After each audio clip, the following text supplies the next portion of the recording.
പ്രമേഹ മരുന്നുകൾ ഗ്ലൂക്കോസ് നിയന്ത്രിക്കാൻ സഹായിക്കുക മാത്രമേ ഉള്ളൂ. അതും കൃത്യതയോടെ സ്ഥിരമായി ഉപയോഗിച്ചാൽ മാത്രം. പല പ്രമേഹ മരുന്നുകളും ഇഞ്ചക്ഷനും രക്തത്തിലെ ഗ്ലൂക്കോസിന്റെ അളവ് കുറയ്ക്കാൻ സഹായിക്കുന്നത് രക്തത്തിലെ ഇൻസുലിന്റെ അളവ് കൂട്ടിക്കൊണ്ടാണ്.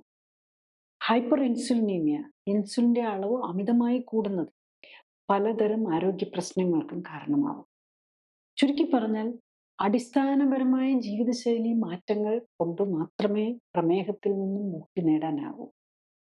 ഡോക്ടറുടെ മുറിയിൽ വെച്ച് പറയുന്ന ജനറൽ അഡ്വൈസ്, ഒരു പൊതു ഉപദേശം കേട്ട് തിരിച്ചു വീട്ടിലെത്തി പഴയ ജീവിതശൈലി തുടരുന്ന സ്ഥിതി മാറണം. നമ്മൾ ഇവിടെ നോക്കുന്നത് രോഗത്തിന്റെ മൂലകാരണമായ ജീവിതശൈലിയിലെ അപാകതകൾ തിരുത്താനാണ്. കൂടുതൽ അറിയാൻ ലിങ്ക് ക്ലിക്ക് ചെയ്യുക. കൂടുതൽ വീഡിയോകൾക്കായി സബ്സ്ക്രൈബ് ബട്ടൺ അമർത്തുക.